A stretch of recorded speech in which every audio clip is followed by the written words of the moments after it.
Good morning, class. Today is June 15th, 2020. It is the last day of school. Let's start with our this day in history. There's quite a bit.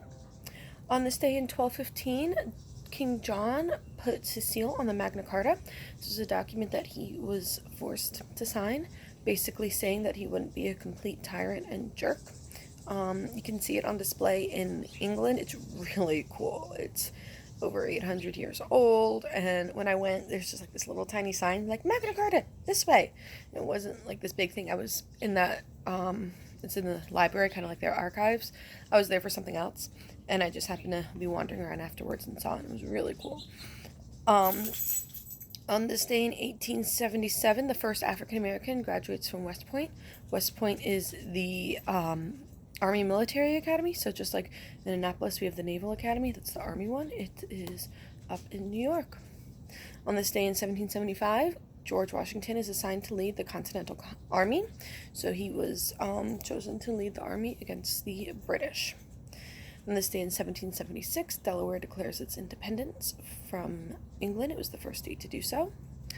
On this day in 1667, this I thought was really cool, the first human blood transfusion is administered. I don't know anything else about it other than that. I have my notes here. That's all it says. I think what surprised me is how early that was. So they took blood from one person and put it to someone else. On this day in 1607, the fort at Jamestown was completed. Jamestown was the first permanent British settlement in the United States. They had tried with Roanoke before, but that failed miserably. Something I really encourage you to look up.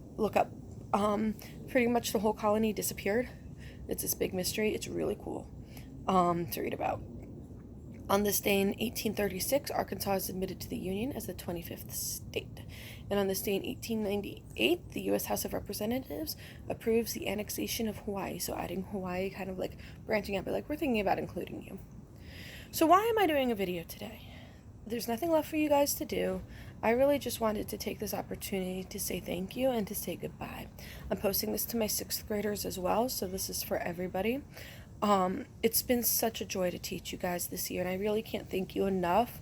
It has been a very challenging year, coming to a new school, dealing with my dad passing, and then dealing with this pandemic. It has definitely been a roller coaster of a year, and you guys have handled it all beautifully, and the amount of love and support I've gotten from you guys has been astounding, and I really can't thank you enough for welcoming me to Banneker.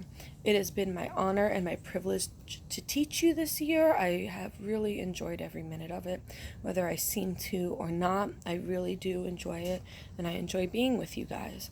Now, I always ask my students to do a few things over the summer. The first is to try something new, step outside your comfort zone, do something you normally wouldn't do. The second is help others. And the third is learn something new. And it doesn't have to be academic. It could be learning to play an instrument, how to do origami, how to roller skate. It just learn something new that you didn't know before, how to draw. Those are the 3 things I always encourage my students to do over the summer. And I do the same thing every summer. I try to do those same 3 things. So I really want you to do that.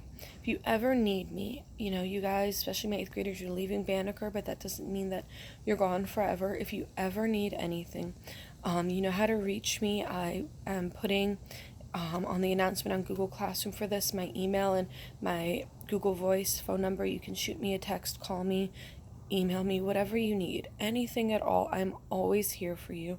You guys are always going to be my students, whether you want to or not. Be sure to stop by, say hi, drop an email, let me know how you're doing.